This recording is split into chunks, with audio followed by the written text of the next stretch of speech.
La protection et la gestion rationnelle de l'environnement restent au cœur de l'équilibre de tout être vivant. Ainsi, les effets négatifs de l'activité humaine sur l'écosystème est à l'origine des problèmes environnementaux parmi lesquels l'insalubrité, le glissement de terrain, la pollution de l'air et de l'eau, le changement climatique, la liste n'est pas exhaustive.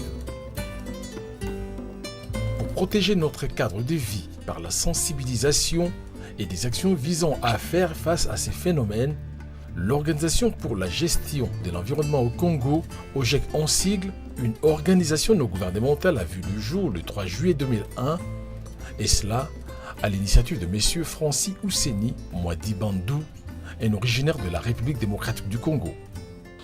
L'Organisation pour la gestion de l'environnement au Congo, OGEC en sigle, puisque c'est d'elle qu'il s'agit, c'est une ONG de protection de l'environnement qui a été créée le 3 juillet 2001 à Kinshasa.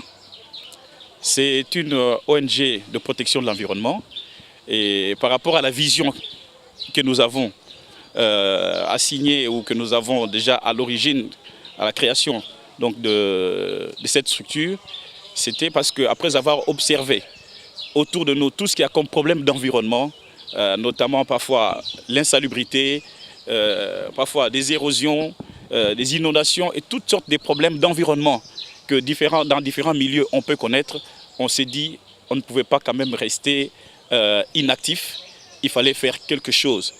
Et la chose essentielle que nous pouvons dire par rapport à ce que nous faisons, c'est que nous sensibilisons nos concitoyens pour avoir non seulement l'amour ou un penchant naturel par rapport à l'environnement, par rapport à la protection de l'environnement, mais aussi il faut agir pour éviter que des problèmes d'environnement qui se posent dans nos milieux ou dans notre cadre de vie, parfois à petite échelle, prennent de l'ampleur parce que nous ne voulons pas agir. Voilà pourquoi, dans tout ce que nous avons déjà fait ou mené comme action, il y a ce que nous avons fait dans le cadre de l'assainissement de l'environnement, dans le cadre de l'aménagement floral, mais aussi dans le cadre de l'arborisation.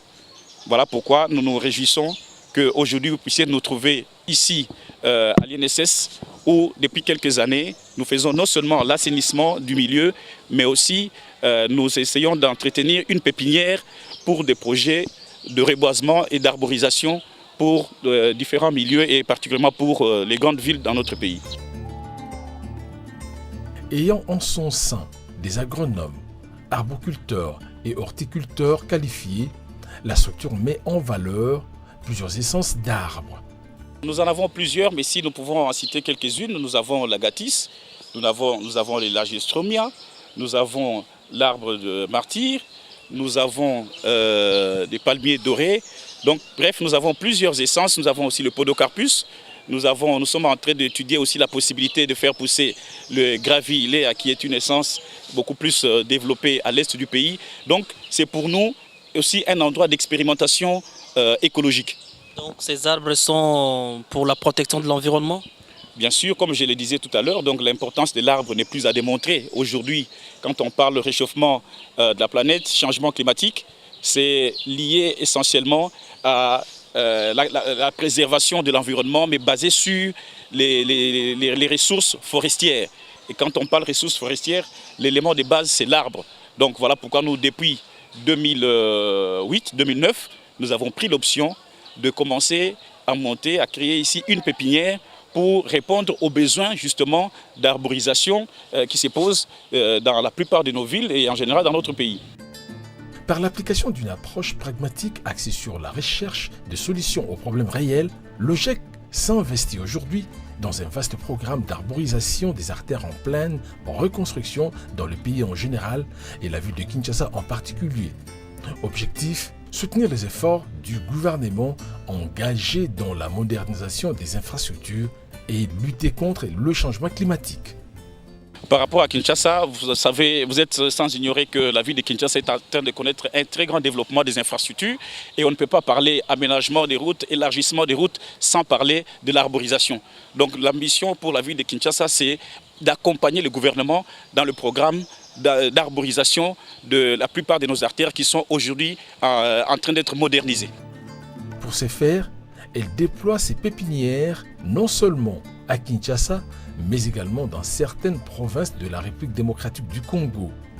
Ici, c'est vraiment tout simplement d'abord un lieu où on essaye de faire un espace de présentation de ce que nous faisons. Mais les pépinières, nous en avons aussi en dehors de la capitale. Nous avons des pépinières au sud Kivu, une pépinière au nord Kivu et dans le bas Congo aussi naturellement. C'est pour essayer d'élargir ou d'accroître notre capacité de production, mais aussi pour répondre à la demande qui est très importante. La visite régulière de la pépinière de la capitale Kinshasa nous donne une idée réelle de la vision grandiose du président des LOGEC pour rendre vertes les villes de la République démocratique du Congo. Une initiative qui mérite non seulement les encouragements moraux, mais aussi et surtout un accompagnement durable et rapproché pour une transformation réelle de notre cadre de vie.